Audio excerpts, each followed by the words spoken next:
আসসালামু আলাইকুম এভরিওয়ান, আশা করি সকলে ভালো আছেন। তো আপনারা আপনাদের ডিভাইসটি ওয়াইফাইয়ের সাথে বা আপনাদের রাউটারের যে ইন্টারনেটটা এটার সাথে কানেক্ট থাকার পরেও দেখা যাচ্ছে ওয়াইফাই ট্রাবল শুট এরকম একটা প্রবলেম আপনাদেরকে ফেস করতে হয়। এটা দেখা যাচ্ছে যে আপনারা বিভিন্ন রকম যে ল্যাপটপ অথবা কম্পিউটার এইগুলোতে যখন ইন্টারনেট ব্যবহার করতে থাকেন তখন আপনারা যে ব্রাউজারগুলোতে ইন্টারনেট ব্যবহার করেন সেই ব্রাউজারে প্রবেশ করার সাথে সাথে ইন্টারনেট ব্যবহার করতে গেলে এরকম লেখা শো করে। তো এই সমস্যাটা কিভাবে সমাধান করবেন আজকের ভিডিওতে সেটাই দেখিয়ে দেব। তো অবশ্যই ভিডিওটি না টেনে সম্পূর্ণ ভিডিওটি দেখবেন। মূল ভিডিওটি শুরু করার আগে সকলের কাছে ছোট্ট একটা রিকোয়েস্ট, যারা এখনও চ্যানেলটি সাবস্ক্রাইব করেনি তারা অবশ্যই চ্যানেলটি সাবস্ক্রাইব করে আমাদের সাথেই থাকবেন, আর যারা অলরেডি সাবস্ক্রাইব করেছেন তাদেরকে অসংখ্য ধন্যবাদ। তাহলে চলুন মূল ভিডিওটি শুরু করা যাক।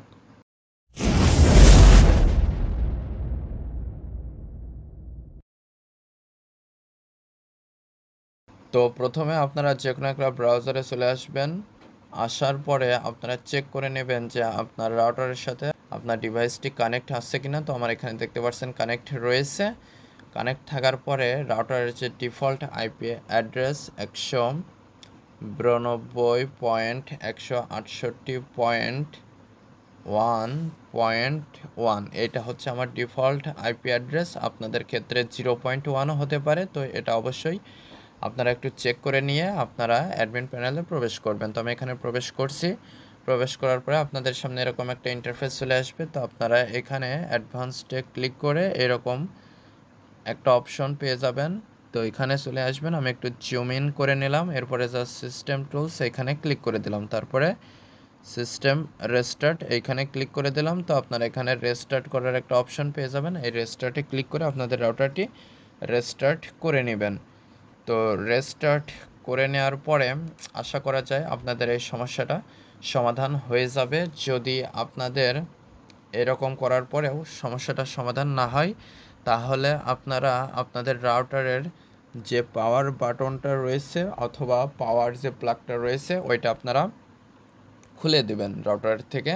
তারপরে খুলে দেওয়ার পরে একটু পরে আবার আপনারা লাইনটা অন করবেন। তারপরে দেখবেন যে রাউটারটা চালু হওয়ার পরে আপনাদের এই সমস্যাটা সমাধান হয়ে গিয়েছে। এইভাবে যদি সমস্যাটা সমাধান না হয় তাহলে আপনারা এখানে ফ্যাক্টরি ডিফল্ট নামে একটা অপশন পেয়ে যাবেন। এটার উপরে ক্লিক করে আপনারা রেস্টোরে ক্লিক করে আপনাদের রাউটারটা রিসেট করে নেবেন। তো এইভাবে যদি আপনারা রিসেট করতে না পারেন তাহলে আপনারা রাউটারের একটা রিসেট বাটন পেয়ে যাবেন WPS বাটনের পাশে। তো আপনারা জাস্ট ওই বাটনের উপরে চাপ দিয়ে ধরে রেখে আপনাদের রাউটার যদি রিসেট করে নেন তারপরে আপনারা আইডি এবং পাসওয়ার্ড দিয়ে নতুন করে সেট আপ করে যখন আপনারা ব্যবহার করতে যাবেন ইন্টারনেটটা তখন দেখবেন যে এই প্রবলেমটা সমাধান হয়ে গিয়েছে।